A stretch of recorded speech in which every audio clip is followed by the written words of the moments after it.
Què tal, què tal, què tal? Com esteu? Benvinguts tots a La Conversa.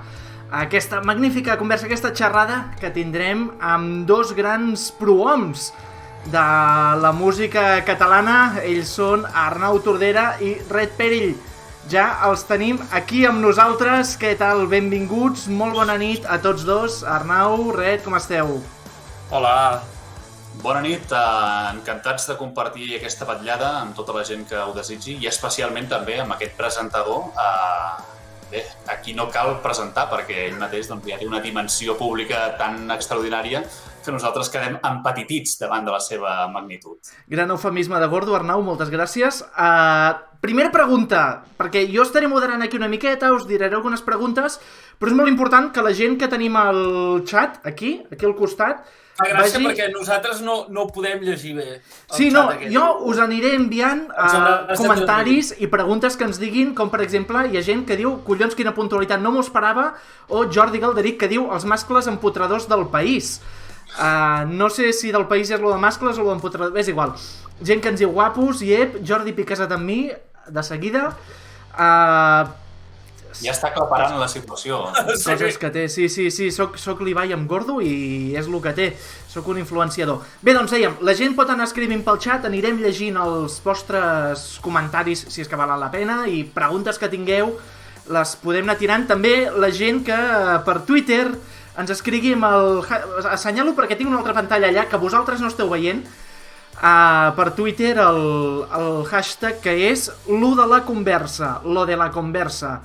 La gent ens pot anar escrivint per allà pel hashtag o etiquetant-nos també, o la que hace, ens diu la gent, molt bé, molt bé. Sí, però... I també deixa'm dir, estimat Pi, que ja que no disposem d'un finançament publicitari extraordinari i ho hem hagut d'anunciar per les nostres xarxes, doncs a veure si la gent també ens ajuda i ho publicita a través de les seves múltiples diverses amistats.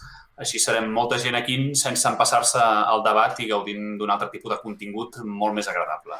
No, evidentment, doncs com deies, però la primera pregunta, que la llenço jo, perquè de moment la gent només fa que dir-nos que som molt guapos, ja ho sabíem, és què hi fotem aquí un dimarts a la nit? Vull dir, això d'on surt?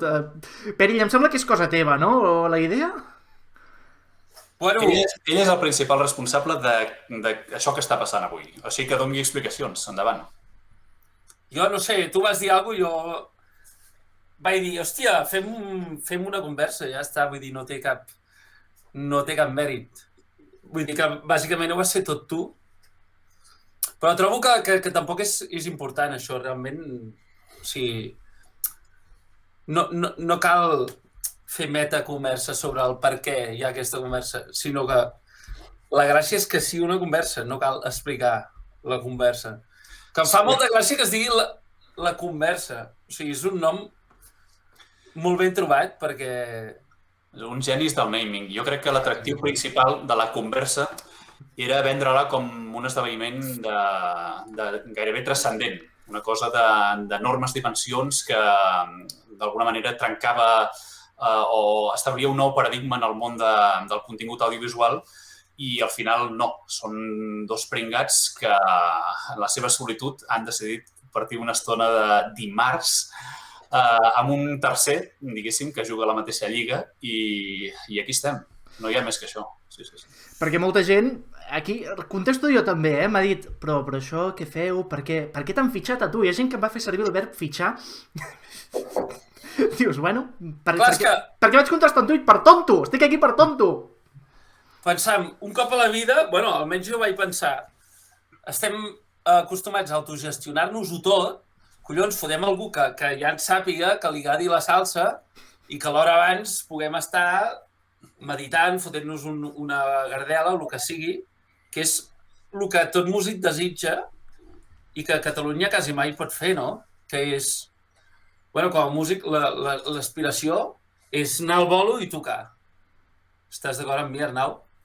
I sempre ens hem d'ocupar de 1000 coses i en realitat el que mola per ser... O sigui, el que mola de ser una estrella és que tu vas allà i fas el teu show i ja està, t'ho trobes tot muntat, tens un camerino, tens maduixes, Exacte.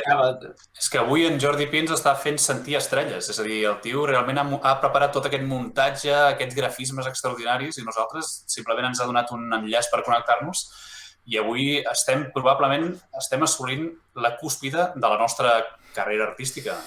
M'atreveria a dir que és així. Bé, a veure, els missatges, els grafismes, tot això, no els he preparat només jo, Això és obra d'en Pau Gutiérrez, Pau Designs, la gent que el segueixi, que és qui ha fet aquest magnífic cartell, mira. És maco, Maco, Després... Va guanyar el concurs de cartells que vàrem organitzar per aquesta conversa. Sí. Bé, la gent m'està dient que tregui maduixes i també m'estan dient que ara el debat està parlant el Carrizosa. Per tant, tota l'atenció de Catalunya ara mateix és aquí, perquè ningú està escoltant el debat. Mira, tenim una pregunta. Jordi Galderic ens diu: Red, eres conscient quan va sortir els fleets de Twitter que et convertiries en un fleet star? Mola, o sigui, ser l'estrella d'una cosa que ha fracassat, no? M'agrada molt aquesta jugada de què vas ser estrella tu, d'una cosa que ningú recordarà, no? Que a més ho podria fer amb tuits normals, però em fa gràcia fer servir això que en realitat és un fracàs total. Sí. És com el davanter estrella de l'Espanyol, no? Vull dir, ets l'estrella, però de què? Sí, bueno, una mica com el de la Penya, no? Però jo penso que trobes un cert plaer en aquesta consciència de l'antiheroisme i exaltar-lo. És el mateix paradigma, diguéssim, que la pròpia conversa que estem tenint avui. És projectar-te a través d'una cosa que no té la dimensió per allò que s'espera d'ella, vaja, no? En aquest sentit. I jo crec que tu frueixes de manera intensa amb aquesta circumstància i d'alguna manera és també un joc artístic. El fet d'insistir en aquesta qüestió és un posicionament també vers l'art i la creació, vaja. Jo porto dies, des que hem decidit que faríem aquesta conversa, he estat pensant una mica amb que tu i jo som una espècie de yin-yang, en el sentit que anava pensant en moltes coses que ens distingeixen i són absolutament oposades. I una d'elles és aquesta, que jo jugo a fer el ridícul i en canvi tu jugues a estirar com cap a l'altre cantó, no? Com una cosa èpica. La paraula és èpica. Jo sóc antièpic totalment i tu ets superèpic. Tu ets power metal i jo sóc tot el contrari a power metal. Posem per cas. Sí, en certa manera el que comentes és cert.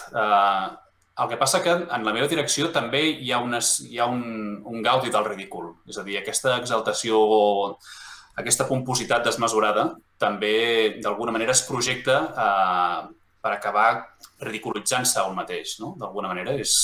Però per l'altre cantó, vas per l'altre cantó. Sí, és per l'accés en aquest cas. Sí, en aquest sentit, pel xat ens diuen Èpic i Blas. Això ho has dit tu, segur. No, ens ho ha dit Espoc Espoc. Ah, vale.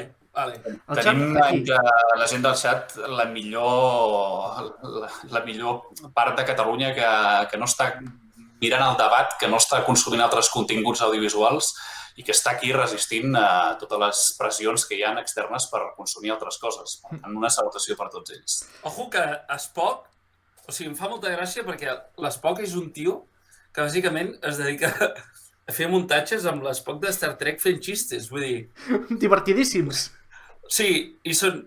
O sigui, és de geni, només a Twitter podia passar una cosa així. La màgia de Twitter. En el sentit d'això que comentaves, Arnau, l'Spock també ha dit fa pocs moments... A més, ha començat pregunta per l'Arnau, 2 punts, com si fóssim al col·le una miqueta. Com recordes allò de la fama que et va donar fa ja molts anys alguna pregunta més? Perquè també anava en el sentit aquest, no? Del voler-te fer èpic i arribar fins a aquest punt potser del ridícul, no sé si del ridícul, o d'arribar a ser un personatge passant-te d'èpic, allò que dius fins i tot d'arribar a donar la volta. Sí, aquest tipus de situacions tenen sentit quan d'alguna manera ets tu qui les dirigeix, és a dir, quan és en Red Perill que està fent flits a un centímetre de la seva cara dient no sé què d'una cosa intranscendent, doncs ell està dominant la situació i, per tant, doncs, d'alguna manera, allò és la seva aposta artística o de projecció del personatge, etc. Quan jo surto en un canal televisiu i dic que Obès és la salvació de la música autòctona a través del 21centisme i que la semàntica de l'art ha de transcendir els nous límits de la música del segle XXI, també estic sent, diguéssim, d'alguna manera, principal d'aquest tipus d'argumentari.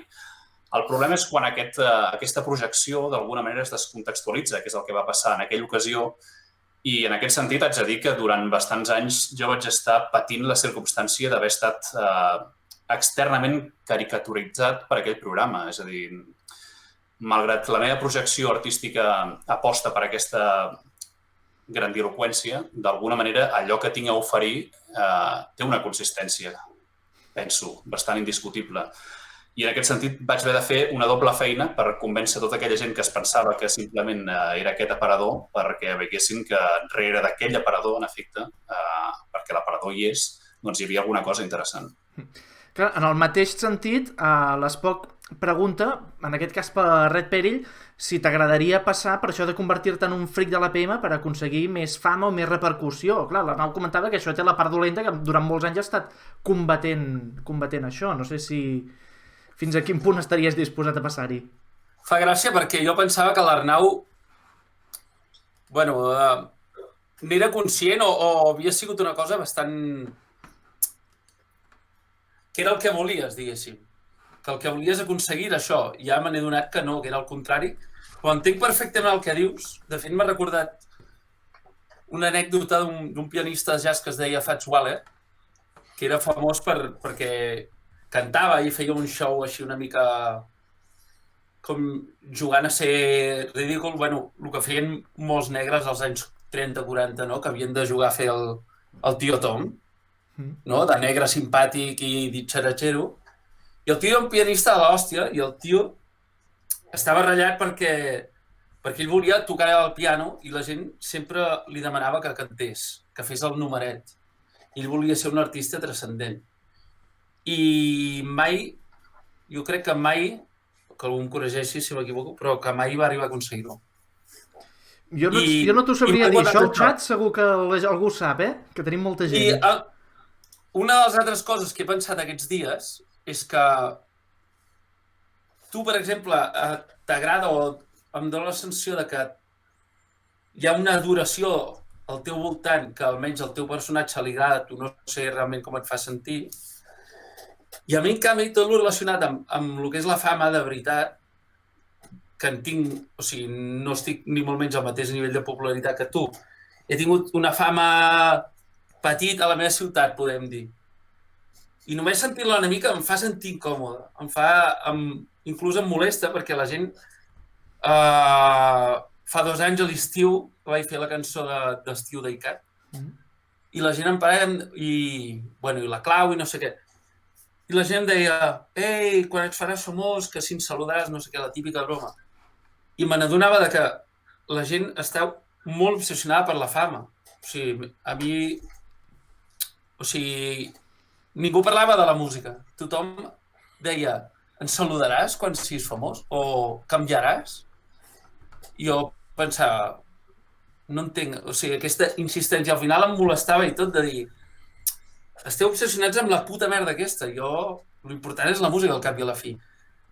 Els dos sabem que hem de fer altres coses perquè la música arribi a port, tu, Arnau, fas les teves coses moveses, jo em foto un puto snorkel o faig uns tuits que no sé què, però ens encantaria que el que fos valorat fos la música al cap i a la fi.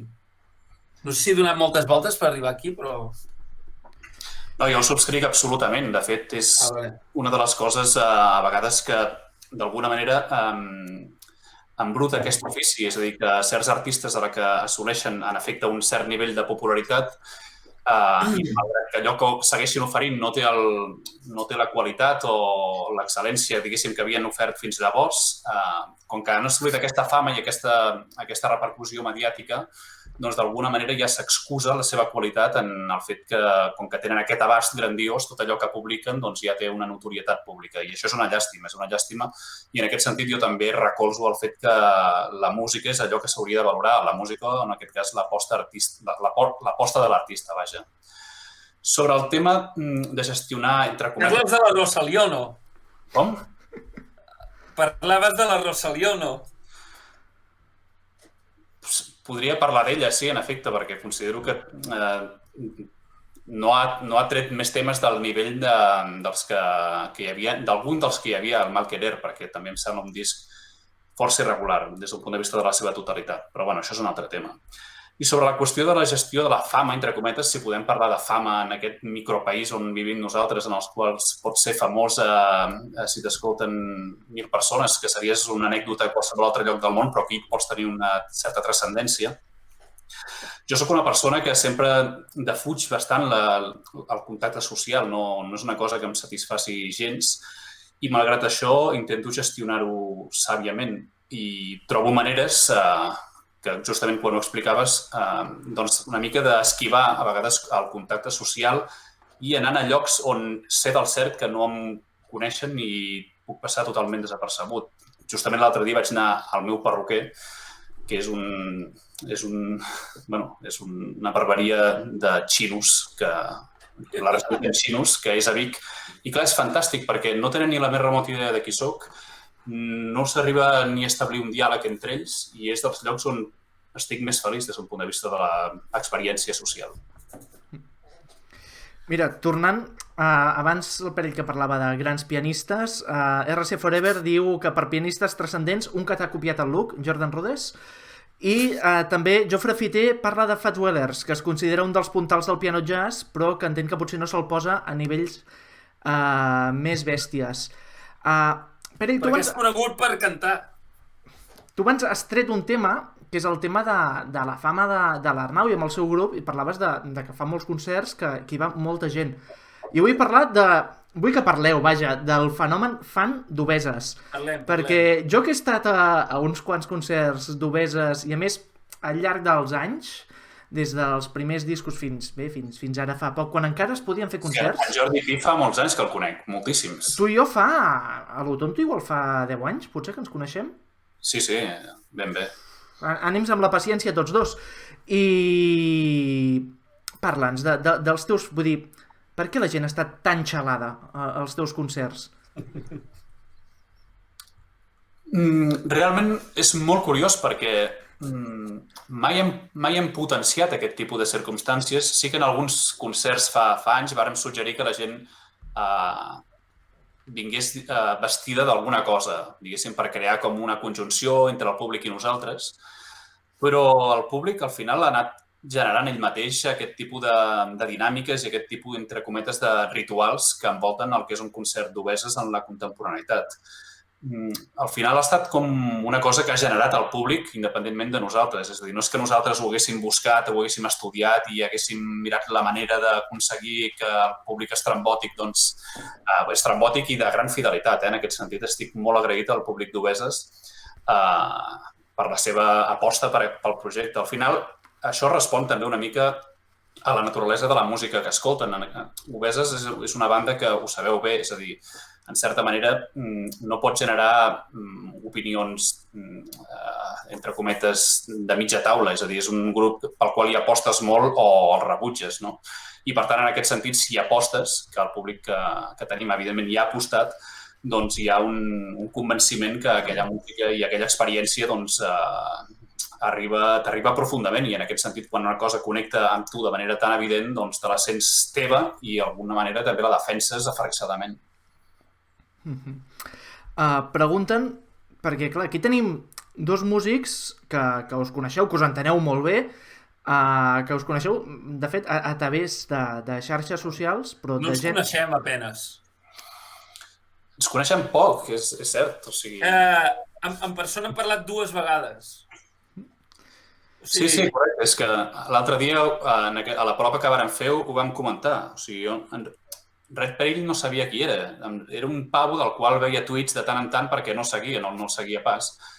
Era per mi era un més d'aquests personatges que hi ha al món de Twitter que, malgrat que no el segueixis i no el coneixes, de tant en tant vas veient retuits d'altra gent, mencions, etc.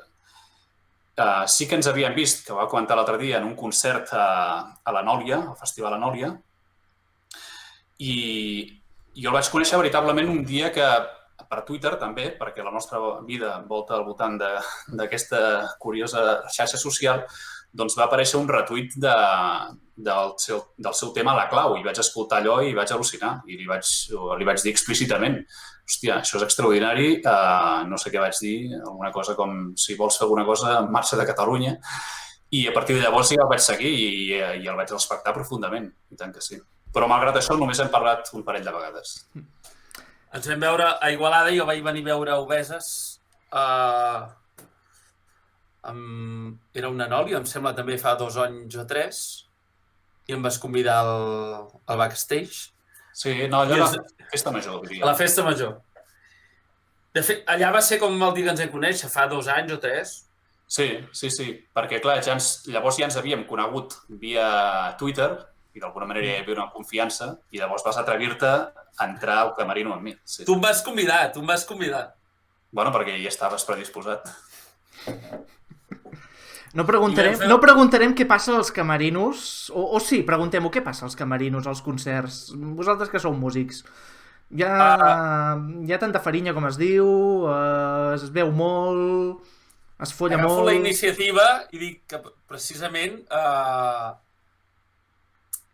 el que deia al principi de que el que molaria quan ets músic d'arribar i trobar-te tot muntat, la realitat és que a Catalunya és molt raro que tinguis camerino. Poder l'Arnau sí, però normalment... No és que jo en tingui, és la circumstància de certs concerts que ja venen amb camerino prefixat, diguéssim. Jo no... podríem dir que no he tingut mai camerino. Jo he tingut a vegades algun lloc on deixar les coses tal, però... És a dir... A Catalunya hi ha com... Dèiem, no? És un país molt petit, llavors hi ha com uns megaconcerts, suposo, perquè jo no he estat mai en cap. Concerts de mitja taula, llavors hi ha concerts totalment underground, que fas en llocs on pràcticament ni cobres o a vegades surts perdent pasta. I un camerino... Jo he arribat a pagar. Sí. Jo vaig fer un concert que quan es va acabar el bolo van venir els de la sala i van dir: ei, no s'ha arribat el que nosaltres preveiem d'entrades i heu d'abonar el que falta per pagar el tècnic de so. O sigui, vaig marxar d'allà pagant. Sí. Doncs això. Camerinos no n'hi ha. El dia que algú... És a dir, el dia que algú et trobes a un lloc que toques i aquesta gent, perquè és ben parida, et fa un bon menjar o et tracta bé, ja és com uau. Sí o no? El Jofre Fiter ens està dient que els camerinos més habituals són el lavabo del bar pavelló on toques i Bailame un Swing diu: mira, toma esta estosilla para dejar tu chaqueta y tus cosas. És això el que us trobeu. Sí. Hi ha poc glamour a aquest àmbit, a no ser que toquis a sales o auditoris que ja estan equipats, diguéssim, amb aquest tipus de camerinos que estan doncs, tècnicament ben equipats, amb calefacció, aigua i el que sigui. Però el que és habitual és això, és a dir, és tocar en llocs més aviat sòrdids i en unes condicions que si el públic conegués se'n faria creus. Això és veritat.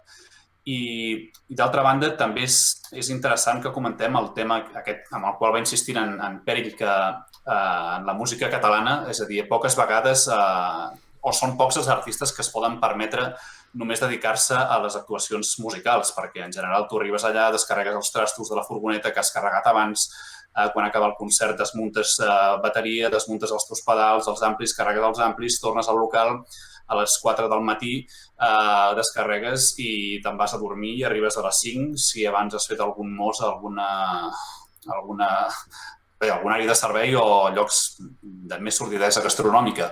Però aquesta és la realitat de la música al nostre país. Fins i tot bandes que tenen renom i que mouen a gent, al final doncs no pots pagar a gent que faci aquest tipus de feines que no estan, entre cometes, associades al món creatiu i artístic i que, d'altra banda, has de portar a terme si vols fer concerts. Perquè jo vull que poseu noms, és a dir, quin és el lloc més xungo on heu tocat? Xungo per sòrdid, per que us han tractat malament, perquè era lleig, no sé, la gent ens està dient veniu a tocar Ripollet que el teatre és ben parit. Pues, per exemple. Ripollet, un moment, un dia per Twitter va sortir el teatre d'un poble, però em sé que era Montblanc o alguna cosa així. Un teatre que vaig flipar, dic, hòstia, dic, amb llocs d'aquests que no es coneixen i que molen, m'hauria de tocar. Però això per l'Arnau, jo estic retirat ja. No, home, no. De cap de les maneres. No, home, no. Des d'aquí faig una crida a tota la gent que ens està sentint que eviti, diguéssim, el declivi de Red Perill. No pot ser. Un dels artistes catalans que proposa una música més fresca, amb més caràcter i amb més personalitat no pot de cap manera abandonar el projecte. Home, seria una indecència per part teva.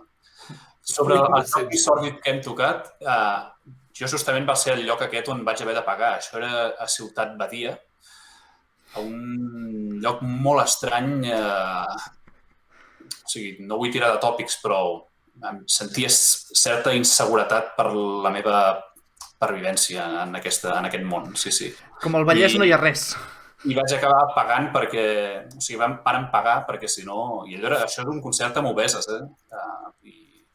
I va ser millor pagar perquè si no haguéssim pres mal, jo diria. Deixeu-me fer un incís.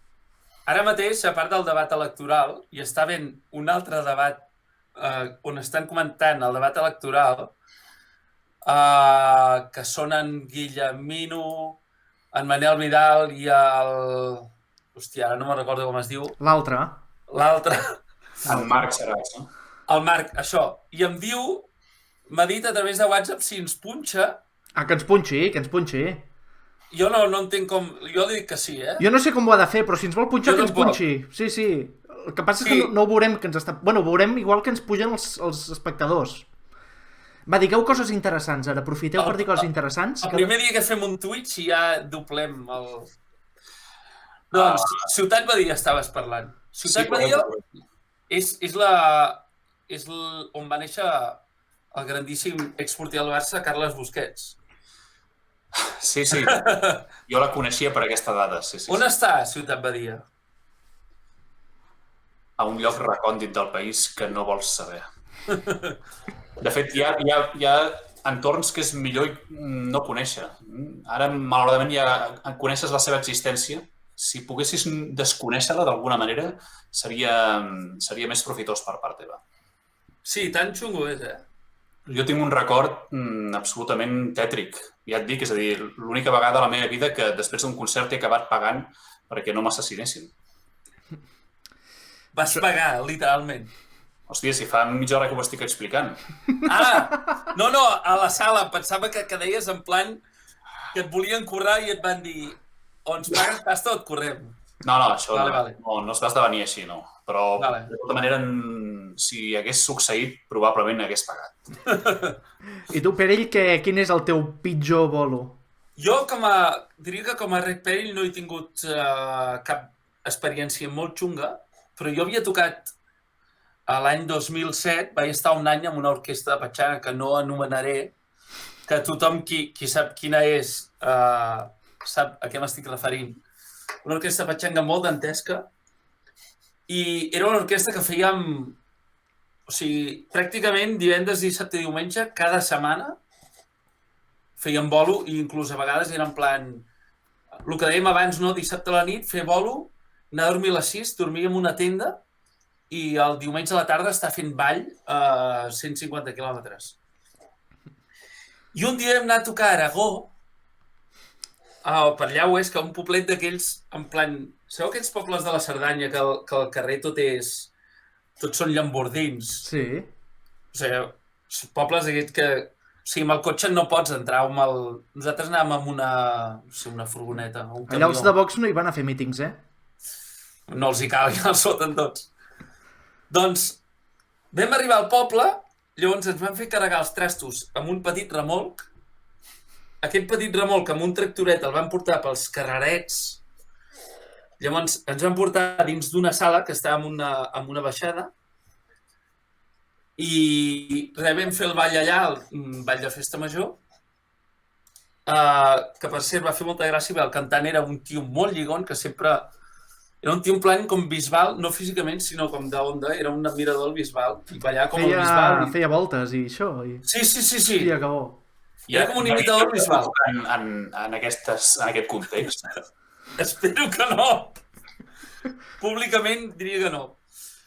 Total, aquest tio que era superlligón sempre ligava molt. A l'acabar el concert li van venir unes ties i li va dir que érem catalans, tot i que ell era castellanoparlant, i van dir, li van fer un comentari xungo en plan, bueno, si eres català no queremos saber nada. Però jo me'n recordo que aquell dia, amb aquell bolo, va entrar un tio amb moto dins de la sala. Amb una moto de cross, a mig ball, va entrar un tio amb moto i després va tornar a sortir. I la gent flipant, hòstia, esta orquesta, que espectacle que lleven, no? No, collons! Ells ja estan acostumats a això, érem nosaltres els que estàvem flipats. Però la majoria d'aventures les tinc amb orquestra. Com una tria que em toca, em sé que era Ripoll, jo sempre confo aquests llocs, però jo què sé, Ribes de Freser. I estàvem al costat del riu, estàvem tocant al costat del riu. Podria ser Tortosa, per la definició i la teva claredat del lloc que era. No era tan avall, era més allà. No. Era cap amunt i cap a l'oest. Estàvem al costat del riu i portàvem uns focus increïbles, tot i ser una orquestra cutre, teníem un muntatge bèstia. Van venir tants mosquits amb els focus que estàvem a mig bolo, o sigui, ens vam començar a posar uns draps d'aquells que porten els cowboys, no? Un mocador, tapant-nos la cara, i tinc la imatge d'una dels cantants cantant i amb l'altra mà fent anar un fli-fli a l'aire lliure.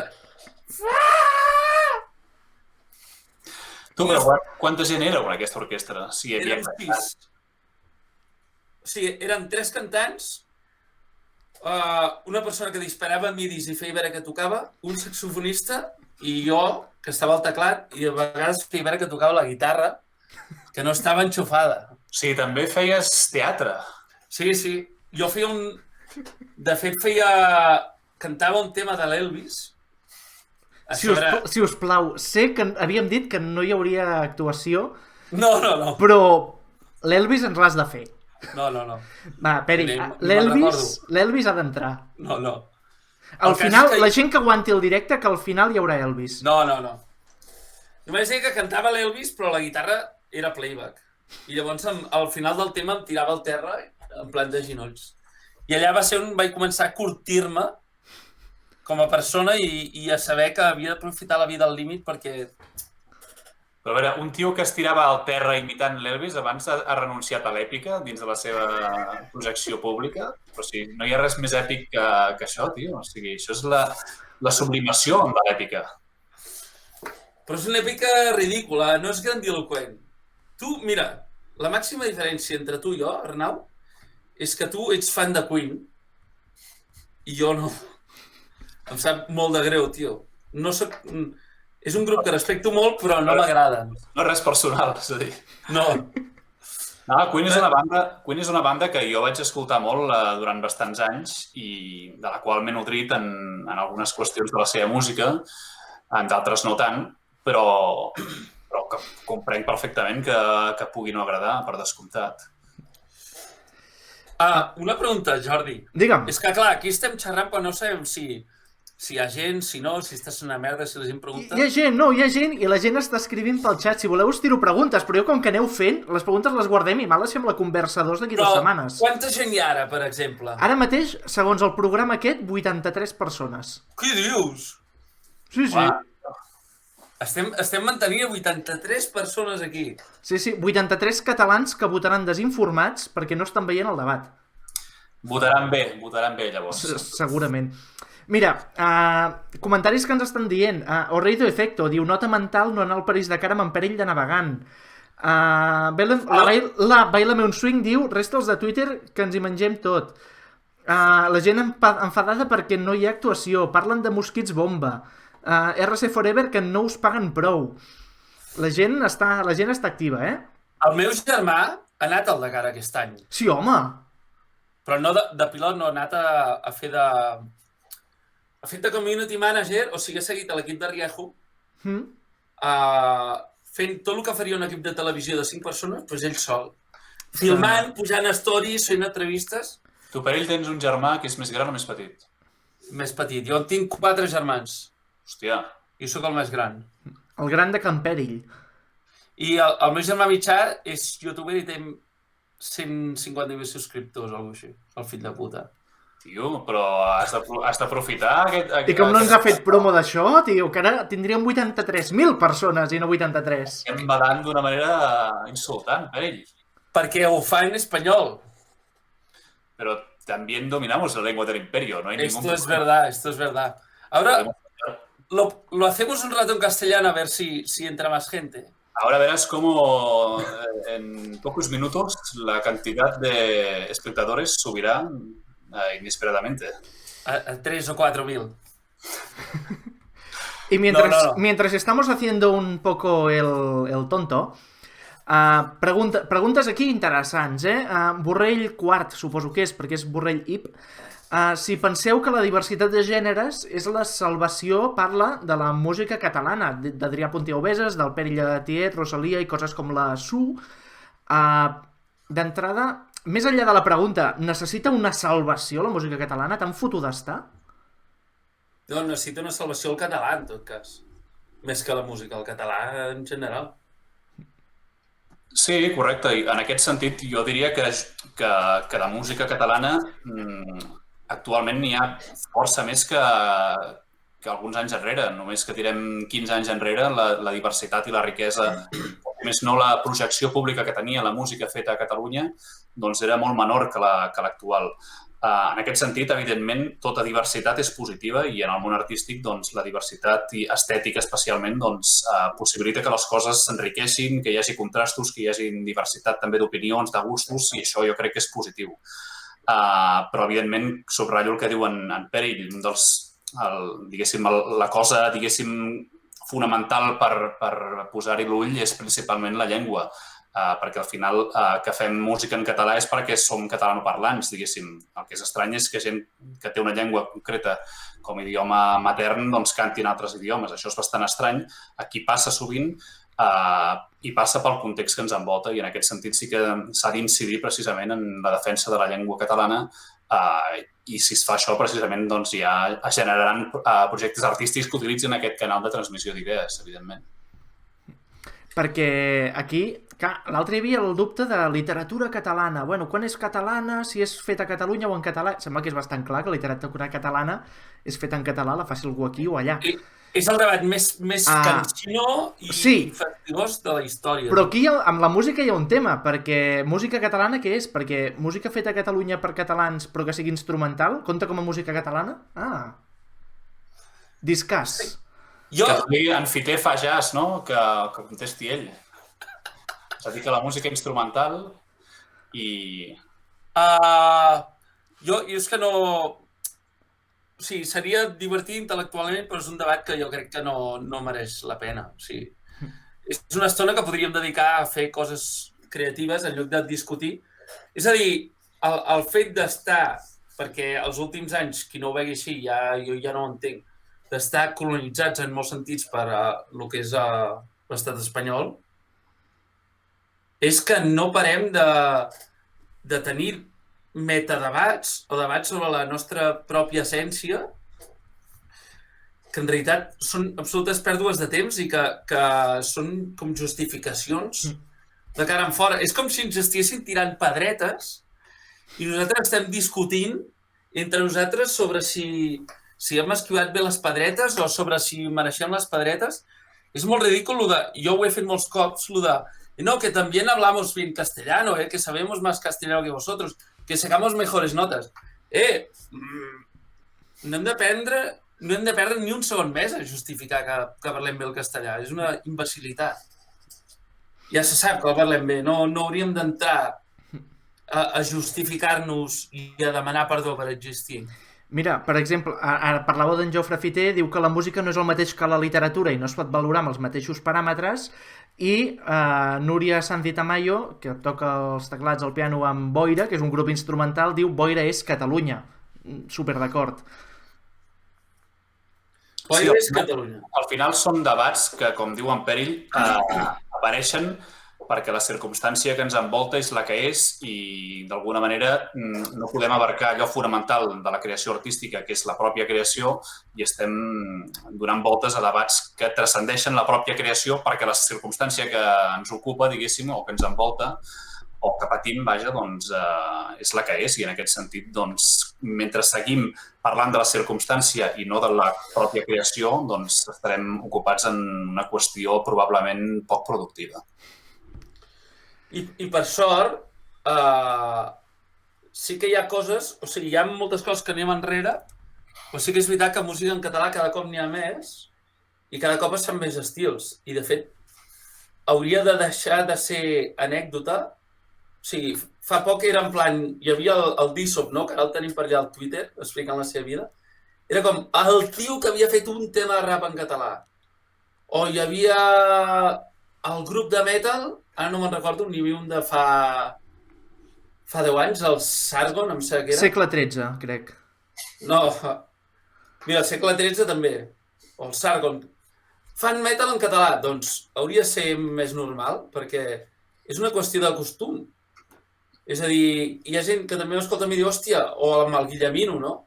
Sul en català, que primer els hi és raro, però quan t'acostumes és normal, vull dir, és la falta de costum, bàsicament. I és un idioma vàlid per fer qualsevol cosa i té la seva pròpia musicalitat. És a dir, tu fent català, cantant en català, faràs una música o cantaràs d'una manera que no cantaries. Jo si em poso a cantar en castellà semblaré aquell d'Héroes del Silencio, com es diu, tio? Aquell que no és gens pesat? Sí, com es diu, Arnau? El Bumburi. El Bumburi. Vull dir, cada llengua té les seves coses i cantant en castellà o en anglès, jo si canto en anglès, per exemple, tendeixo a imitar més la penya que fa sul i tal, però cantant en català crec que és com trobo la manera més natural. En aquest sentit, estem amb l'hipòtesi que deia els comentaris en Borrell, no? Que la diversitat de gèneres, que seria aquesta salvació de la música catalana, el poder fer música en llengua catalana de qualsevol estil i no només un pop o rock bàsic com passava fa uns anys, que era la majoria de la música catalana. Jo recordo quan era petit que la música catalana que sonava era els Pets, l'Exambusto i poc més. Però hi havia grups més friquis. Segur. Però, bueno, no eren coneguts. Clar, això també és un problema, és a dir, de propostes que fugen a la qüestió canònica n'hi ha hagut sempre, però la possibilitat que tenien dècades enrere de projectar-se a un públic que l'única manera que tenia de descobrir-los eren a través dels mitjans que hi havia a l'època i a través dels canals de difusió de la música que hi havia llavors, doncs també era molt més complicat. Avui en dia, amb les xarxes i aquest tipus de plataformes de projecció pública, doncs és molt més fàcil que qualsevol, entre cometes, pugui donar a conèixer la seva proposta. En aquest sentit, clar, estem en el paradigma de la democratització de l'art i que tothom qui genera un contingut artístic doncs, pot oferir-lo al públic potencial que és el món, perquè tothom, entre cometes, té accés a aquestes xarxes, a aquestes plataformes i, per tant, diria que en aquest sentit sí que hem guanyat una mica respecte a dècades anteriors. En el sentit de la possibilitat de ser conscients de la diversitat del panorama i també de poder-hi arribar sense que hi hagi d'haver un interventor que faci de mitjancer entre tu i l'artista, o tu com a espectador de la música, com a fan, com a melòman, vaja. Avui en dia doncs, tens accés a aquesta diversitat i a aquesta riquesa que s'està generant a Catalunya. Això és inqüestionable. Perquè el tema aquest, ara vosaltres com a músics, el tema aquest de que la música ara sigui tan accessible que qualsevol entra a Spotify, busca el que vol, ho troba i s'ho escolta, això és positiu o és negatiu? És a dir, val la pena que tothom pugui accedir al vostre producte, a la vostra música, a la vostra art? O pel contrari, banalitza el que abans tu havies d'anar a la botiga, havies de comprar un disc, havies de pagar uns diners? A veure, evidentment canvia el paradigma i davant d'un canvi de paradigma hi ha una recepció diferent de la circumstància musical. L'univers del disc ja ha passat a la història, el disc físic, aquell objecte que col·leccionaves, que estimaves, que arribaves a tocar i apreciar des d'un punt de vista emocional. Això ja ha passat totalment a la història, es pot mantenir com, diguéssim, un miratge del passat, però s'ha superat. I, per tant, estem davant d'aquesta nova situació on la música es consumeix, com bé dius, a través de 2 clics. El que passa que, evidentment, tot té les coses negatives. Per una banda, sí que tenim accés fàcil a aquest tipus de plataformes. A priori, tothom qui ho desitja pot penjar-hi la seva música gratuïtament. Llavors, un altre tema és la remuneració que rep de les escoltes. Però, evidentment, com tot, està teledirigit i dominat per les grans productores, que són aquelles que generen les llistes d'èxits, qui suggereixen els temes nous que t'apareixen a Spotify i, per tant, la mà negra, entre cometes, de la indústria segueix latent fins i tot en un món on sembla que tenim un accés més lliure a la cultura. Això forma part també d'aquesta nova circumstància i, bé, la majoria de gent ja consumeix allò que li ve suggerit per aquestes plataformes i d'altra gent que té més interès, doncs llavors sí que busca per aquest món immens on perdre's, que és les plataformes en streaming. Perquè, Perill, en el teu cas, Digues. el tema aquest de la democratització de la música, que sigui tan fàcil accedir-hi, clar, té un cantó positiu, un cantó negatiu. A la teva balança, què pesa més? En el meu cas concret. En el teu cas, sí, com a artista parlo, no tant com a consumidor. Clar, jo sóc un producte, si li vols dir així, purament d'internet. Aquest és el titular del Conversa. És aquest. Red Page. Mira, ara mateix, en directe, podem veure un producte d'internet una mica a les fosques. Veiem un sofà darrere que es veu de conya, però ell en la penombra, perquè és un producte d'internet. És un producte d'internet. Ara ni el veiem, perquè s'ha amagat, s'està acordant la sabata. No, us volia ensenyar els gats, però no sé si es veuen. Ara mateix no. És igual. Ensenya allò que tens allà darrere. Sí, veiem un bulto allà darrere molt maco. No hi ha dos gatitos. Ah, mira, sí que es veuen, sí. Hi ha dos gatitos. I allà tinc una moreneta que l'he posat com per... És la meva moreneta que està, si ho veieu, està pintada en plan tribal. I preciosa. M'acompanyava als concerts, però no sé si m'ha ajudat massa, no sé. Diguéssim que jo vic al pis del que eren els meus avis, que ara, tirant-me piedres contra mi propi tejado, és que avui llegia una entrevista al Pedrals i deia alguna cosa així, que ell també vivia en un pis que era de la família. I realment, els músics, tio, molts músics, si no fos per coses així, no podrien fer música directament. O sigui, són com una espècie de privilegiats cutres.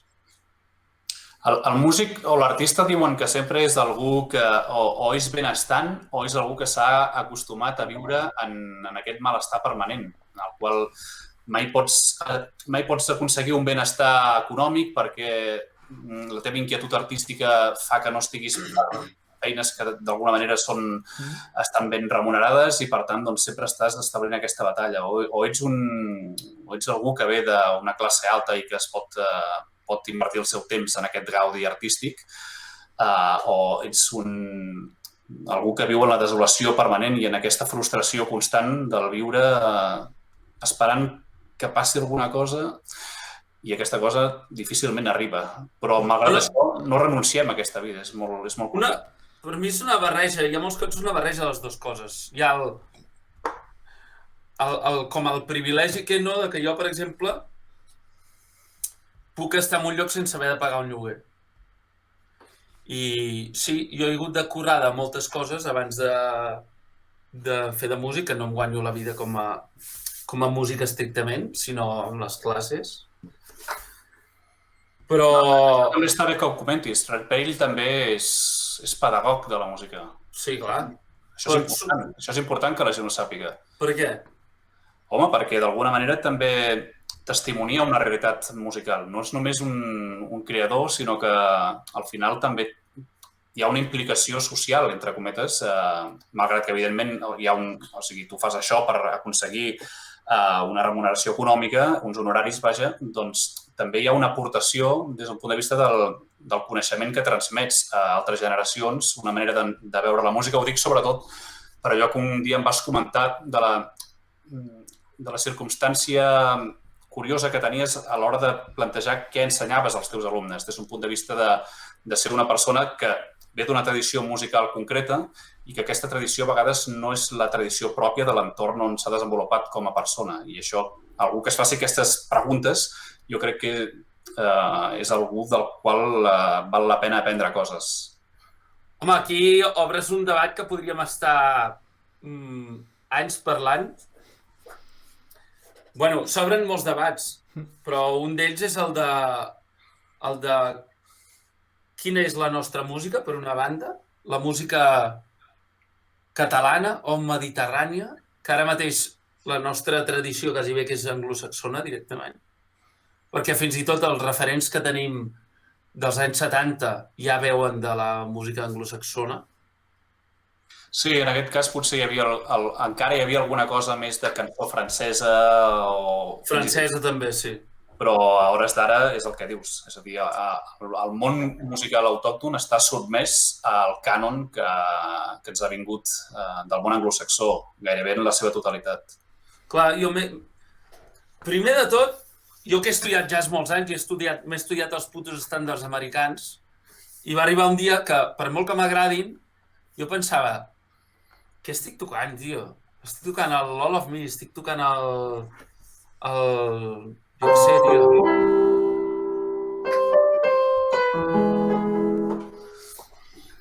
Clar, és com... Estem tocant no només els estàndards d'un altre país, sinó que... Per què tocaven... O sigui, ara faré de pedagog. Els estàndards de jazz són estructures circulars que serveixen... Agafen una... Normalment eren no cançons de musicals americanes i agafant com un tros de la cançó que es repetia i servia per improvisar, no? Era com... La música del jazz va començar bàsicament improvisant sobre estructures circulars com el blues o com cançons conegudes, que seria com si aquí agaféssim el Boig per tu i toquéssim el Boig per tu i com que ens han tocat 3 hores al bar de Noción, doncs fem molts solos sobre el Boig per tu perquè no tenim repertori. Bàsicament, el naixement del jazz... Però el Boig per tu ja parteix d'una estètica que també és herència de la persona. També, és veritat. Clar, és veritat, al final, imagina't. En el món multicultural, entre cometes, perquè és el que dius, és a dir, això és una pantomima, no vivim en un món multicultural, vivim en un món on hi ha una cultura hegemònica, llavors la perifèria intenta fer altres coses, però principalment dins l'àmbit musical i en moltes altres disciplines diria que el món anglosaxó ho ha impregnat tot i d'alguna manera gairebé la majoria de les coses que es consumeixen són derivats d'aquest tipus de música que, evidentment, a cada indret del món doncs, han anat liquant-se a través de singularitats estètiques, però que d'alguna manera té aquest punt de partida. Això és cert, sí, sí. Inclosos tu i jo. Home, i tant, per descomptat. Vull dir que la majoria dels nostres referents són, en el meu cas, americans, per exemple. Sí, també aquí hi ha una qüestió d'autoestima de la pròpia cultura, de pedagogia i d'ensenyament, perquè coneixem artistes americans o repertori americà de principi de segle passat, vaja, i en canvi desconeixem completament el repertori autòcton que venia d'una tradició que no s'havia trencat i que era, en aquest cas, catalana, que generava a principi de segle, que venia del romanticisme o en aquest cas, també influenciada llavors, evidentment, per totes les músiques europees, però que d'alguna manera tenia un component estrictament català. Això és cert. Jo ara m'he aproximat més al món de la sardana, que d'alguna manera és com el món de la sardana i de la música popular o de la música... Sí, la música tradicional, que és la música popular d'èpoques remotes catalana, i en aquest sentit això sí que és repertori que d'alguna manera ve en línia directa del nostre propi passat i es connecta amb nosaltres. Clar, aquí no hi ha hagut aquesta... O sigui, sí que hi ha hagut...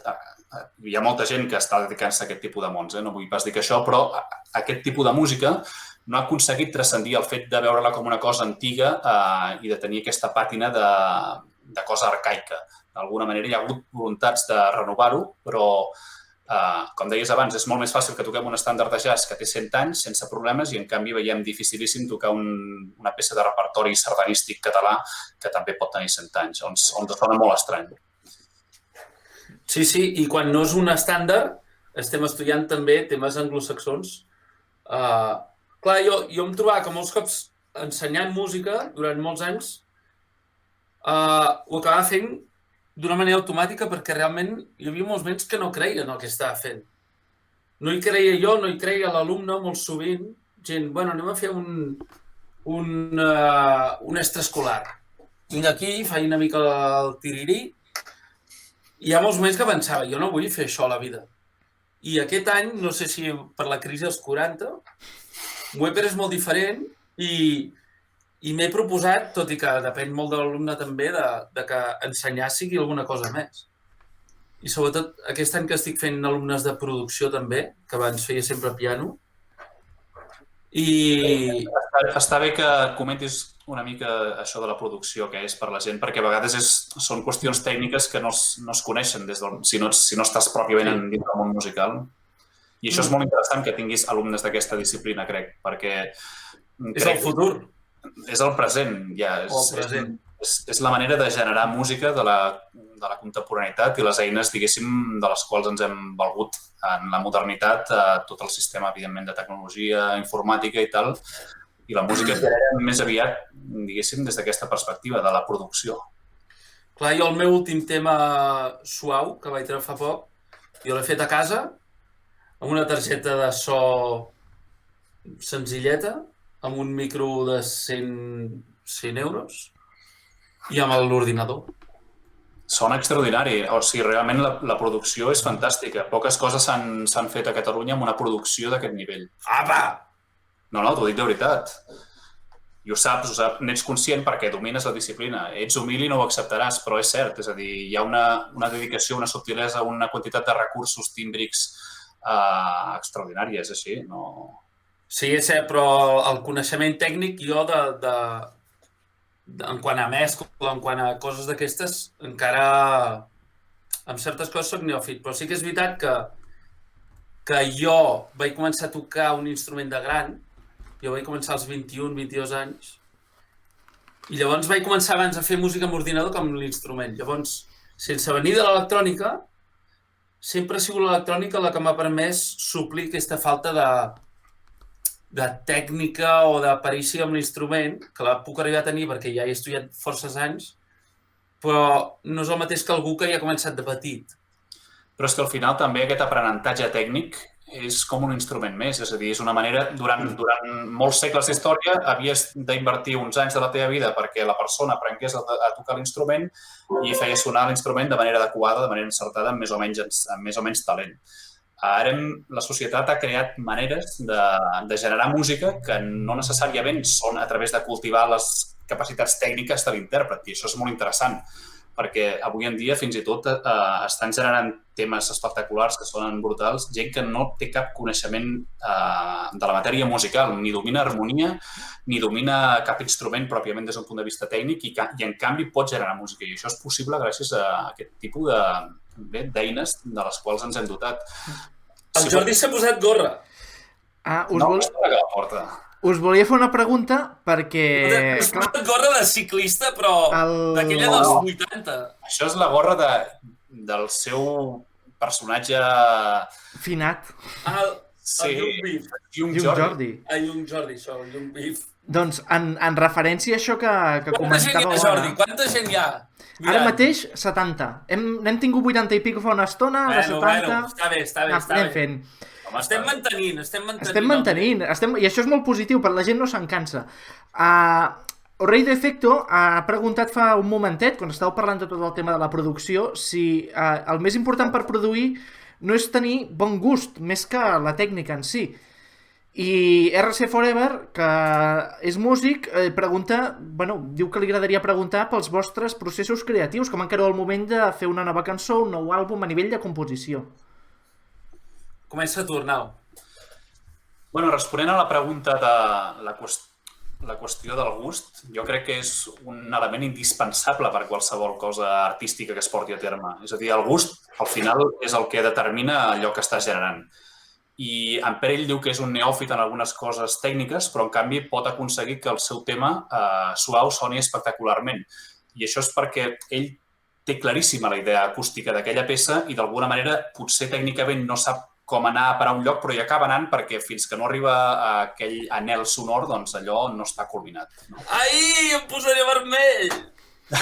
No, d'alguna manera, jo sóc un gran defensor d'aquest tipus d'aprenentatges, a vegades més autodidactes, de prova i error, i de descobrir coses, diguéssim, des de la teva experiència de provatures i simplement ficant-te en aquest món de la tècnica, diguéssim, o del domini d'aquest tipus d'eines i a partir d'aquesta investigació doncs, descobrir coses. Però és que això és exactament el mateix que en el seu moment els pianistes que revolucionaven l'harmonia durant l'època romàntica feien amb el seu instrument. És a dir, quan van començar a posar noves notes als acords que fins llavors no es posaven i aquell nou so els atreia acústicament i estèticament, es generaven noves idees musicals i això és exactament el mateix que passa en l'àmbit del domini de la tècnica en la producció contemporània. Bé, sobre els processos creatius, com que... M'ha quedat molt bé aquesta cantarella final. Com que m'he enrotllat ara, comença en Perill i després jo ja faig la meva aportació. Vale. Aviam, jo, els processos creatius, jo per una banda tinc la música que molts cops neix de la improvisació, o sigui, jo baso molt amb la improvisació. Abans ho feia molt cantant i tocant el piano, o molts cops anava pel carrer i se m'acudia alguna cosa i ho gravava amb el mòbil. Llavors jo sí que normalment el que feia era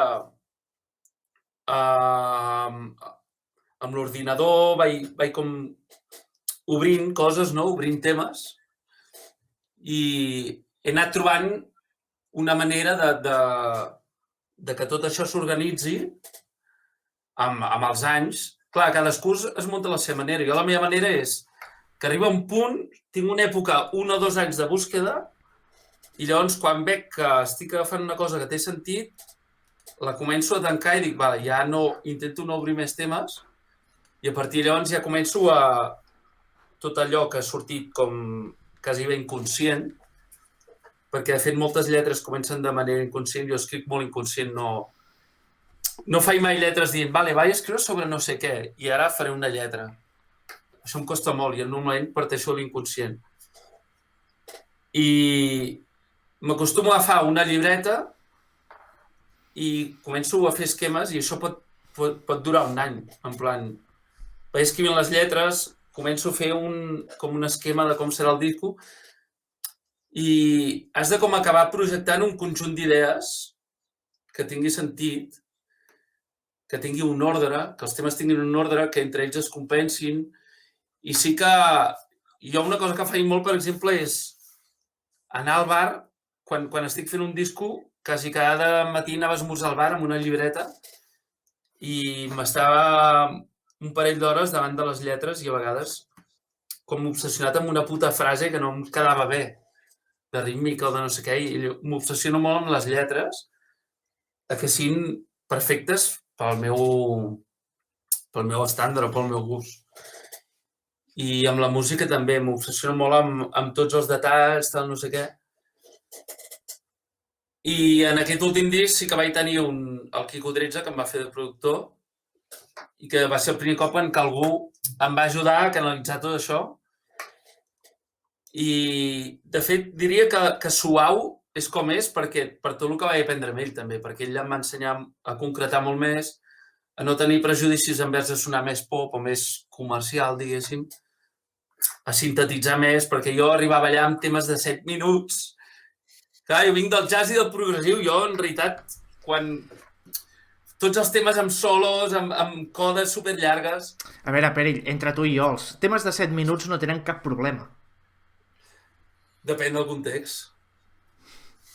Ara ja, com que és una mica famós, ha aconseguit aquesta transcendència i ja va fer hits radiofònics. Ara ja ha de sortir a... No, em surt així. Per mi, arribat un moment en què no em fa vergonya dir que fer una cançó que agradi, perquè, evidentment, per un hit radiofònic meu s'assembla poc a un hit radiofònic estàndard, podríem dir.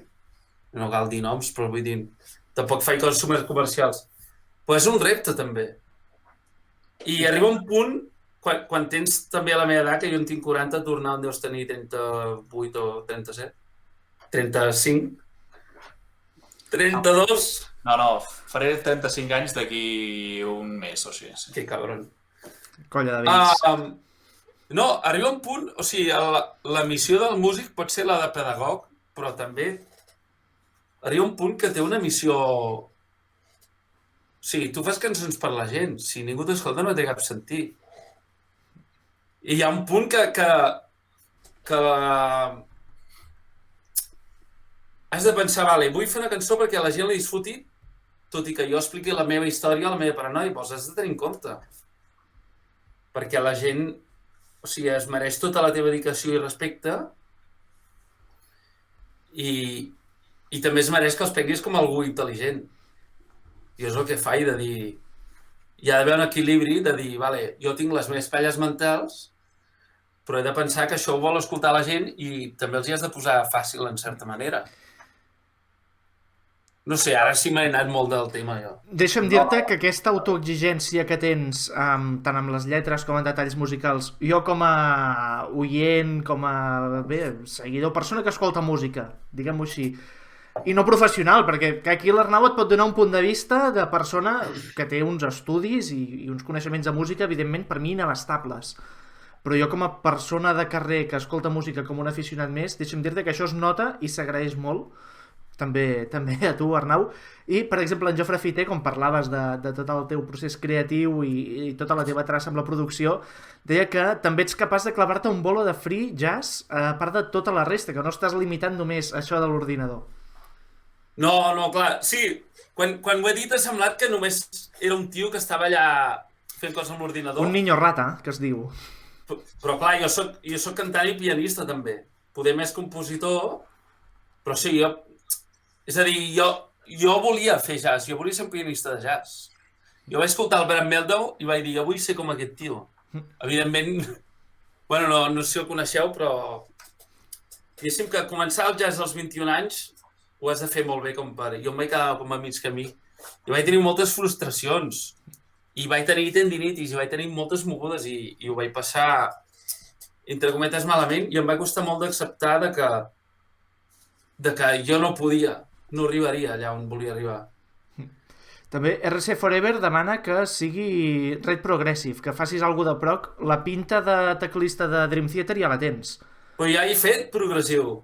Jo estava en un grup que es deia Albatros, que té 3 discos i que és rock progressiu. I els pot trobar... Bueno, a Spotify n'hi ha 2, però al Bandcamp n'hi ha 3 i una maqueta.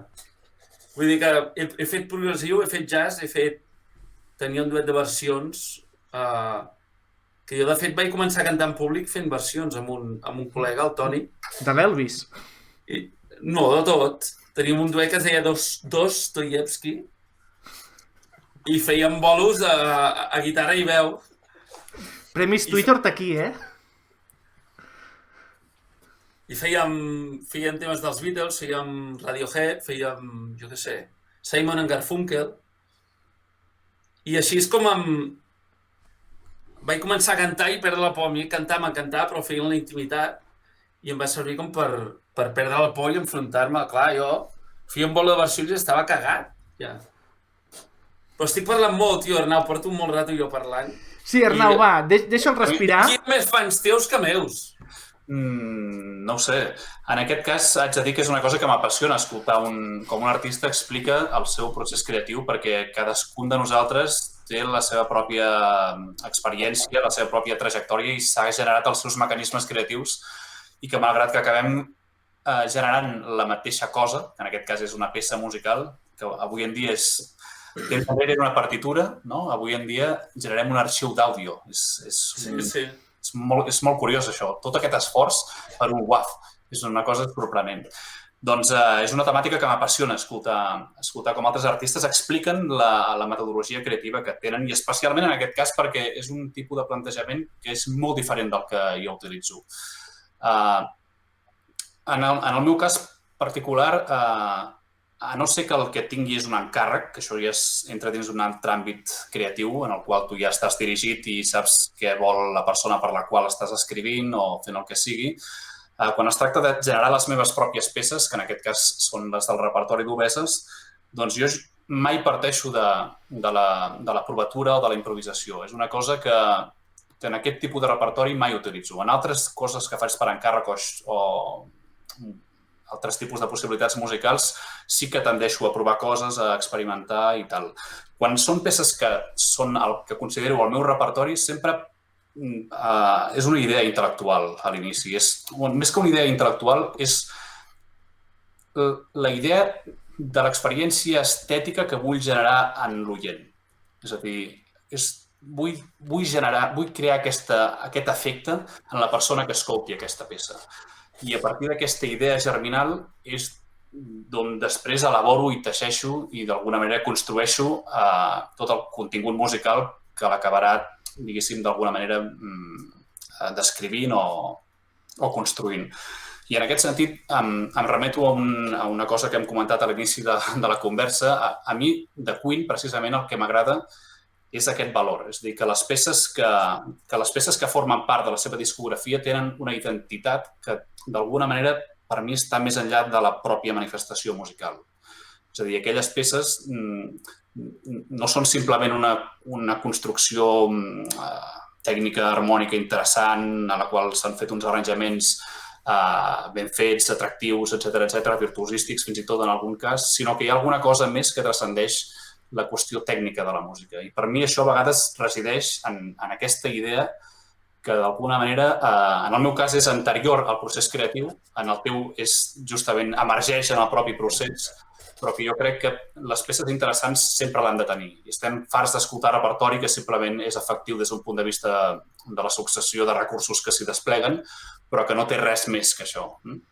Aquest tipus d'art a mi no m'interessa gens. En canvi, aquest art que té una idea a darrere, que té una voluntat del que deies abans, de connectar, no amb el tòpic aquest de connectar amb el públic, sinó precisament d'establir un lligam entre tu i el receptor, que allò que tu suggereixis com a artista doncs es pugui percebre d'alguna manera i interpel·li aquest espectador o aquest oient.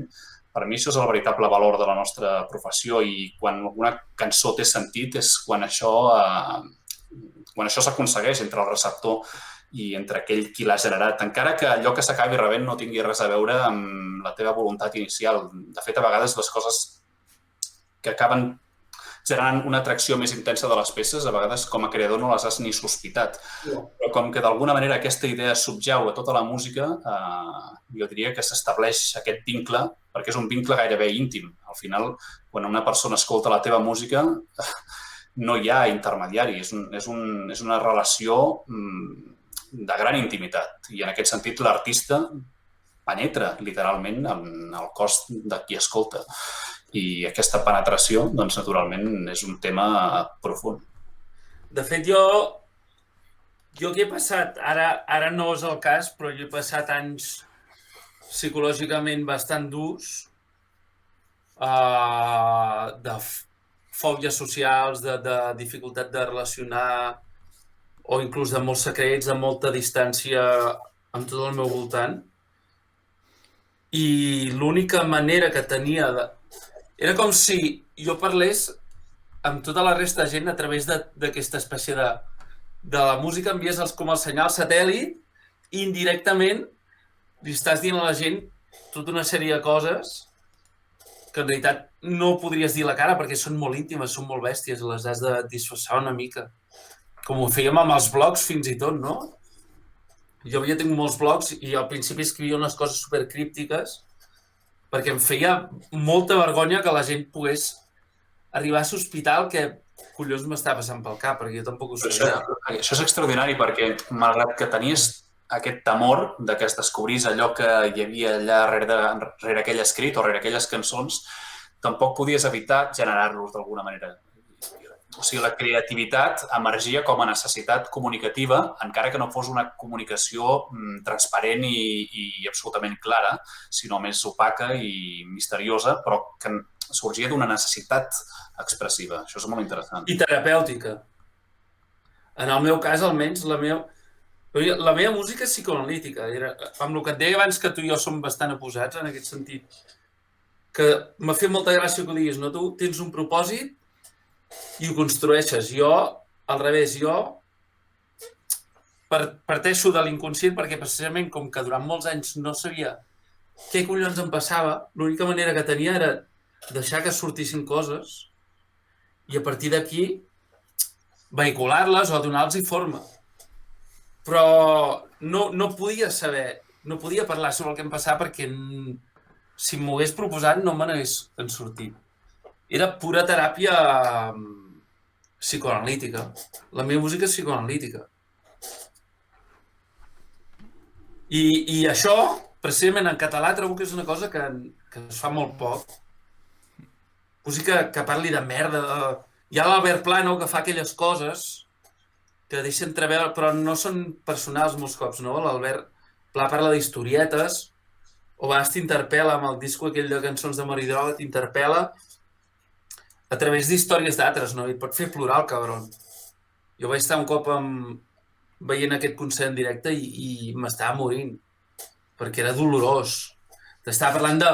Hi ha una cançó, no l'heu escoltat, el disco de l'Albert Pla?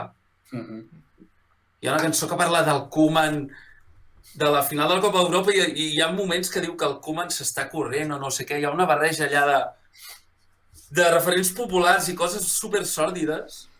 Bueno, m'he perdut ja, però no es fa... O sigui, qui fa lletres psicoanalítiques en català? Molt poca gent. I jo hi ha un punt... No és que digui, no, és que ho fa jo perquè ningú ho fa, sinó que em sembla raro que la gent no ho faci perquè la música també ha de servir per això, per explicar l'angoixa, per explicar l'ansietat, l'alienació.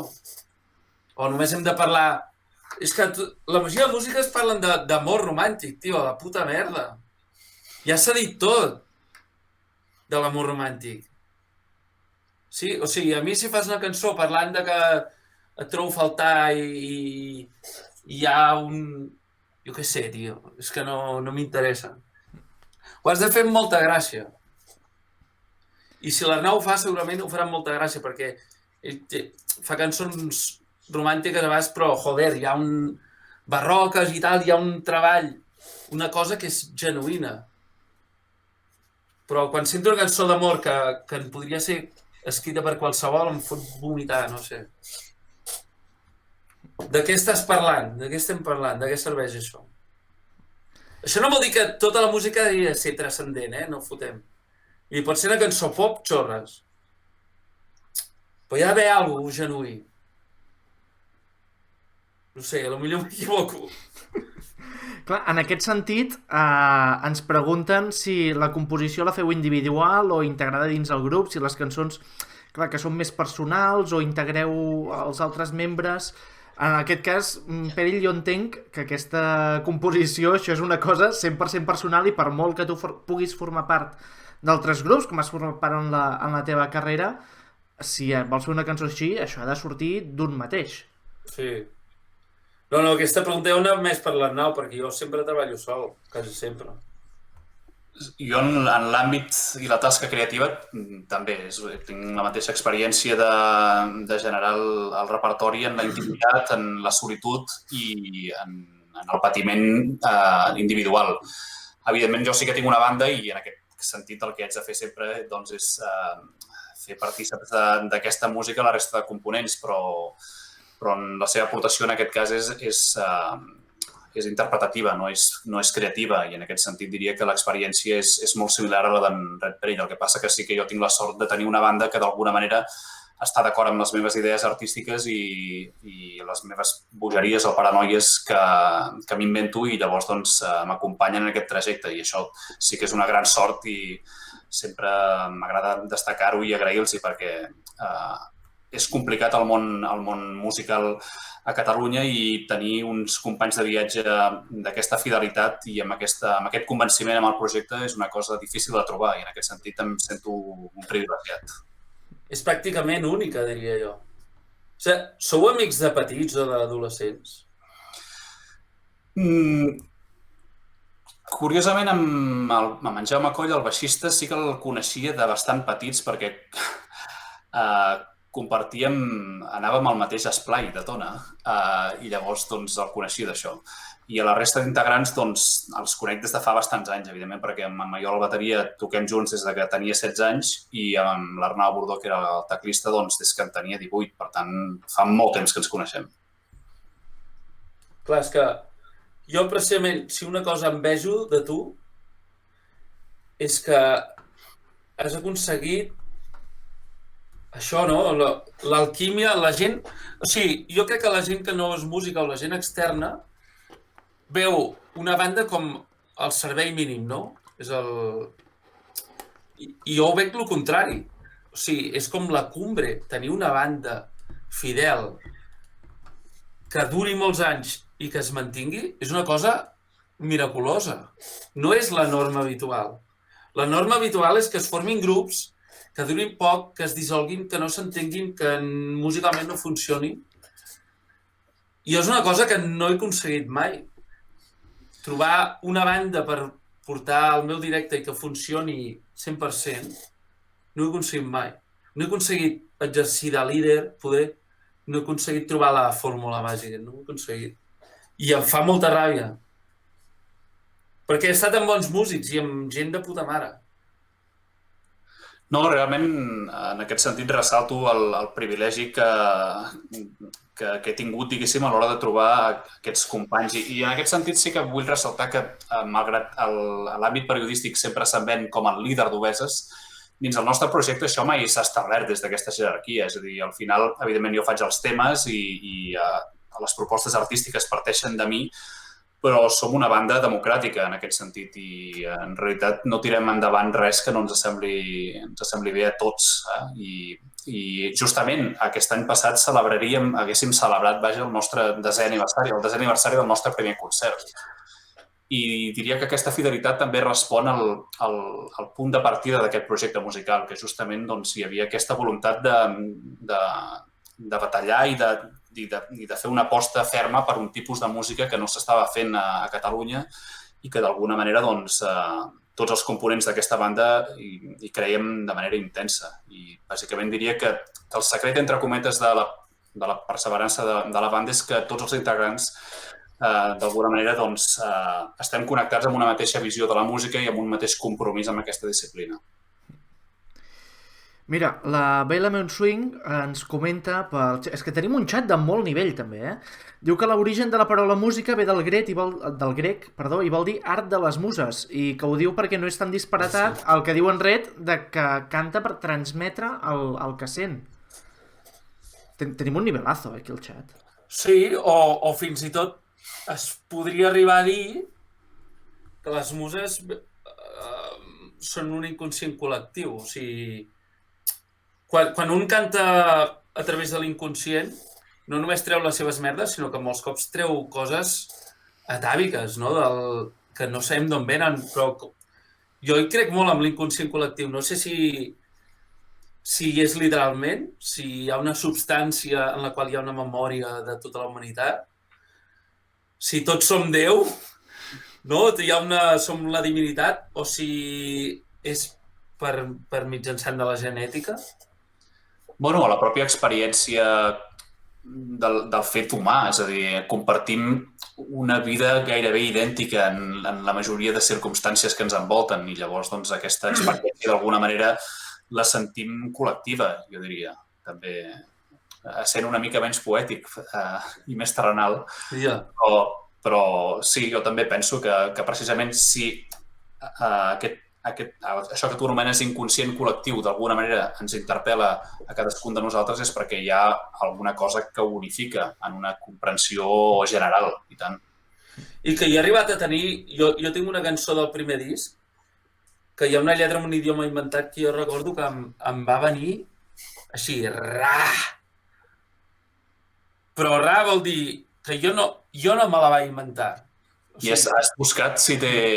Sí, no he trobat... O sigui, he buscat a internet si alguna de les paraules i no he trobat mai res. Mira, en Jofre Fiter ens parla de la gran ment universal, de la que parlava en Bill Evans. Seria això? Sí, exactament.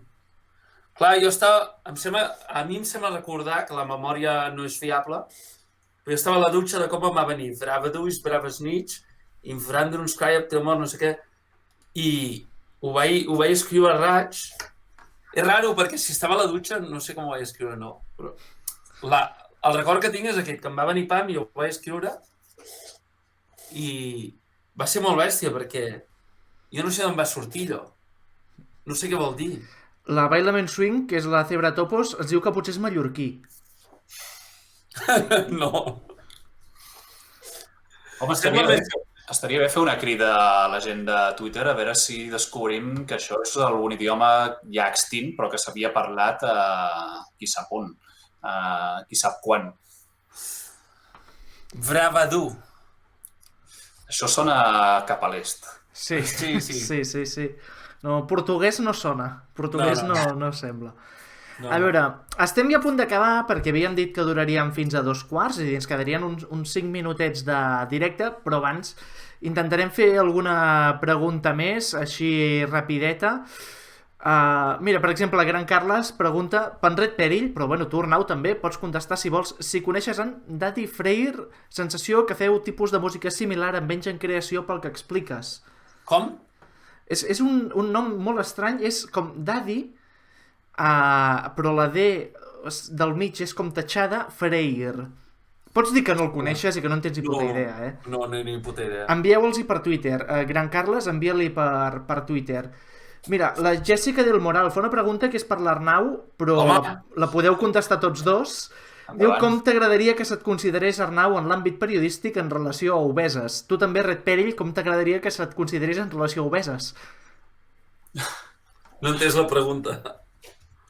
Suposo que ho diu perquè jo abans he comentat que en l'àmbit periodístic sempre s'anomena l'Arnau Tordera líder d'obeses. Vale. És veritat. A mi m'agradaria que s'anomenés, quan se'm cita per la meva intervenció dins de la banda Obeses, m'agradaria que posés Arnau Tordera primer, i això és important. I com aquí, com estem veient ara en pantalla, eh? Exactament. No, però aquí faltaria una cosa que és la que vull precisar, que m'agradaria que constés sempre que se'm cita en relació al meu projecte d'Obeses. En lletres majúscules, Arnau Tordera primer, i a sota, on s'explica el càrrec que tens, diguéssim, que hi explicités Red Perill. Aquest és el meu veritable desig. Un moment. És el que és meta. És meta. Tot el que és meta m'agrada. I això és absolutament meta. Vale, ja ho tenim. El teu càrrec sigui jo. És el meu puto somni, tio. O sigui, 10 anys de carrera esperant aquest moment. Gràcies, de veritat. Mira, ho ha fet. Mira, Arnau, abans que parlàvem d'això de quan va sortir amb el programa aquell de la... Que algú faci una captura de pantalla d'això d'abans i que ho pengi, sisplau. Has de fer així. Vale, ja està. Hòstia, no sé què anava a dir ja. No ho sé. M'he quedat molt descol·locat amb això. Jordi, has desaparegut el Jordi? No, segueixo aquí amb vosaltres. Mira, a veure, més preguntes que ens envien. Per exemple, en Jordi Galderic, com a treball temàtic, el disc, amb 10-14 temes, entenc que també amb una coherència entre ells, si és una cosa que ja és morta o és només una tendència temporal, si el futur és que els artistes vagin produint i editant temes cada X mesos. I per altra banda, pregunta Red si has vist la pel·lícula Soul, la nova de Disney, perquè diu que tens molts paral·lelismes amb el protagonista, i no només pel pentinat. Ja m'ho van dir. Hòstia, tothom parlava superbé i la vaig veure i... Sí, està bé, però ho vaig parlar amb gent del meu entorn i teníem la mateixa crítica, que és com que... A mi no em va acabar de molar, o sigui... La vaig trobar una pel·li molt Disney i que, a més, tot el moment en què transcorre en aquesta espècie de cel o limbo Fa gràcia perquè jo no el vaig acabar d'entendre i amb l'altra persona amb qui em vaig parlar, ella tenia por de dir que no l'havia entès per quedar com algú cateto. Dic, no, si jo tampoc l'he entès, o sigui, l'he trobat bastant incomprensible. No? El fet aquell de que el tio quan es moria s'havia d'ajuntar amb una ànima i havien d'anar, no sé, una dualitat que no la vaig entendre. I el dels discos, això no ho sé, tio, no sé res. Si es faran discos o no. Cada cop tot és més curt, al final, no sé, farem cançons de 15 segons. Clar, tu mateix has tret ara fa poc un disc que és com doble història, no? Vull dir, l'Aquari Safari ve a ser com un doble mig disc i...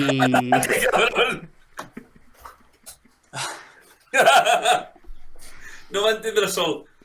Molt perquè era al final i els greatest hits que després serviran com de tràiler perquè la gent ho vegi en diferit, no? Els grans moments. Sí, jo vaig fer 2 EPs i després els vaig juntar i ja està.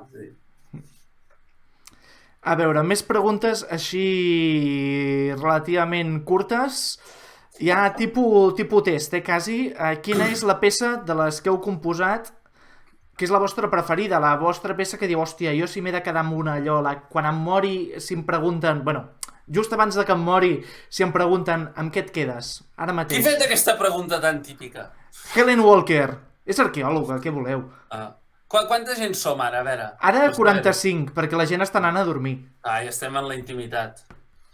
Quin Arnau? Hòstia, realment és una pregunta complicadíssima, perquè intento buscar-ne una i... Va sobreviure a Badia del Vallès. És que és molt complicat perquè jo crec que en aquest sentit, malgrat que els nostres processos creatius són molt diferents, la voluntat de perfecció en les peces i el fet de pensar-hi i treballar i esculpir les cançons de manera insistent, permanent i gairebé malaltissa la compartim. I llavors diria que tot el repertori que hem anat generant, o almenys en el meu cas, crec que per ell també, doncs hi ha una estima cap a aquestes peces i cadascuna d'elles és un món particular, un seguit d'experiències, un moment de la vida, un seguit de records, etc. I és que no em veig amb cor de respondre-ho. Abans, si m'apuntessin, preferiria que em matessin. I si anés a Badia del Vallès ja ho farien. Hòstia, és que m'he vist aquí Red Perill l'altra vegada. Si anés a Badia del Vallès segur que ja ho farien després del tuit d'avui. Ai... Visca Catalunya, per això. Bueno. I tu, Red, amb quin tema et quedes? O compres el no si estimes més el papa o la mama? Volia ara contestar Boig per tu, no? Que és un tema d'una versió. No ho sé. Li vaig fer la broma. Un cop vaig trobar Lluís Gavaldà i li vaig dir m'agrada molt Boig per tu. No li va fer gràcia.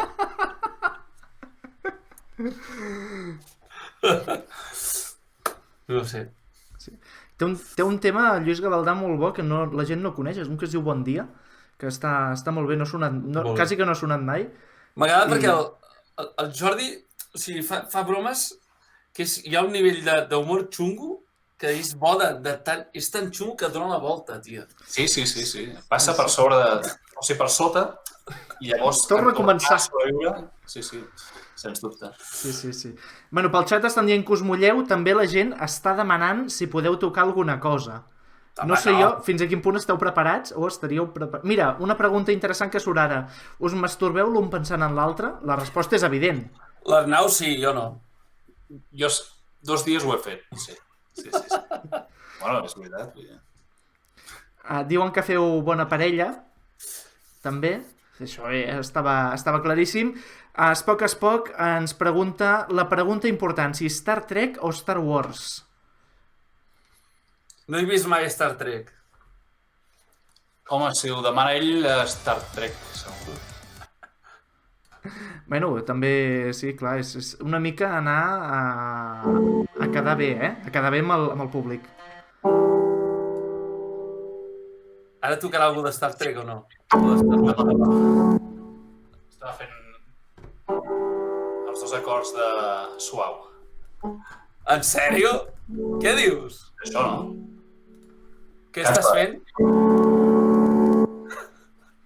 No, què penso cantar? És que se sent com molt a trossos. No, és que jo tampoc penso tocar. Jo no soc pianista, de fet. El piano només el toco com a eina compositiva. Vas transcriure els acords de Suau, en sèrio? Bueno, quan el vaig escoltar vaig mirar per què era i crec que és alguna cosa així, no?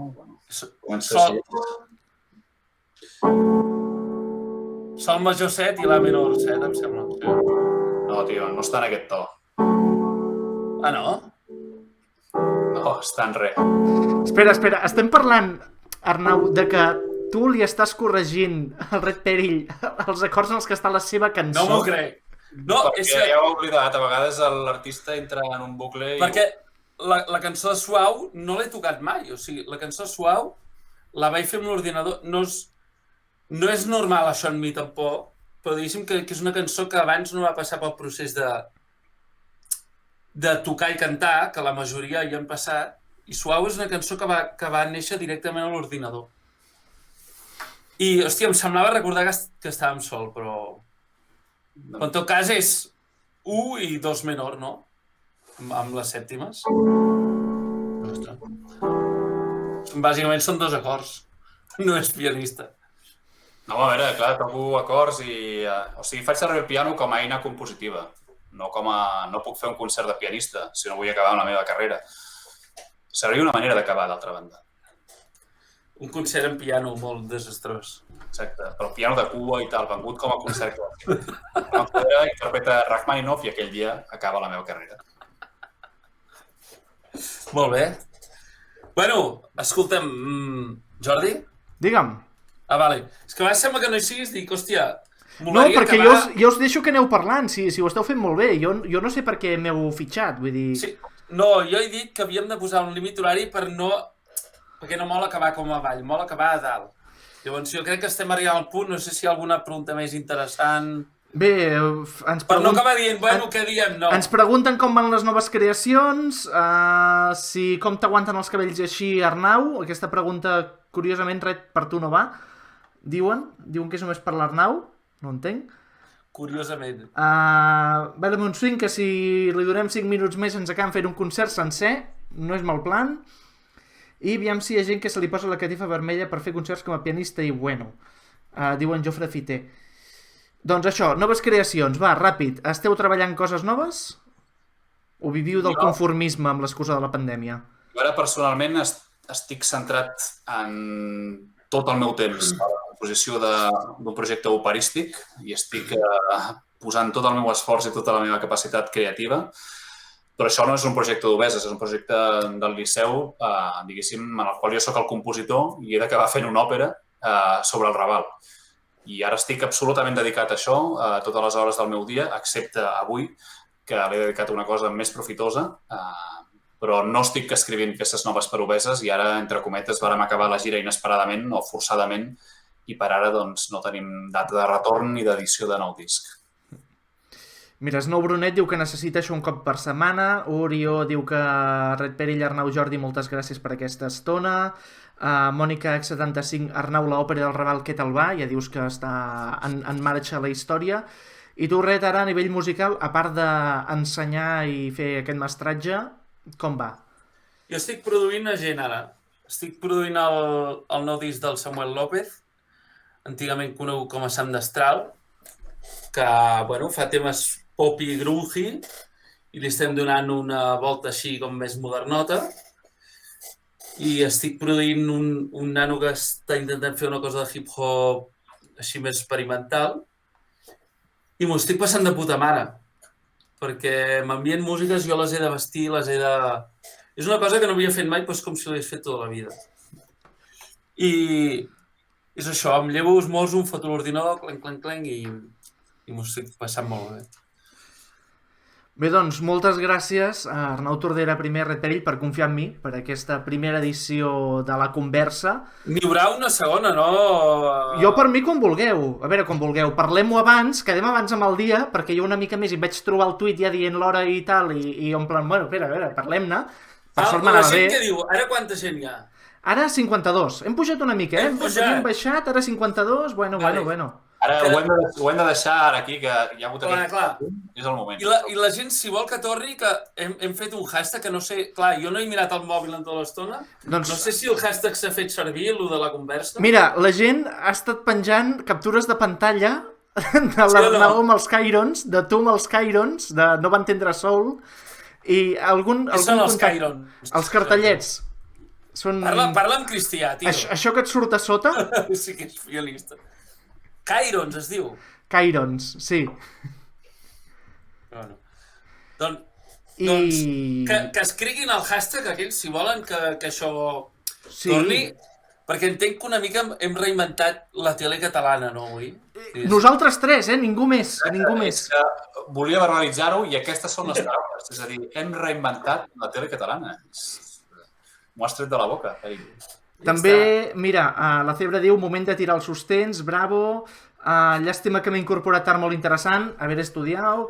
Això estarà penjat... Això quedarà penjat en aquest mateix canal de Twitch. Sí, en aquest mateix canal de Twitch, twitch.tv/hidroxió-pi, quedarà penjat durant uns dies i com que Twitch això va esborrant els vídeos progressivament al cap d'un temps, el descarregarem i el penjarem al meu canal de YouTube, com obriré exclusivament per penjar aquest vídeo, i us el faré arribar també a vosaltres dos per si el voleu penjar al vostre, com cregueu.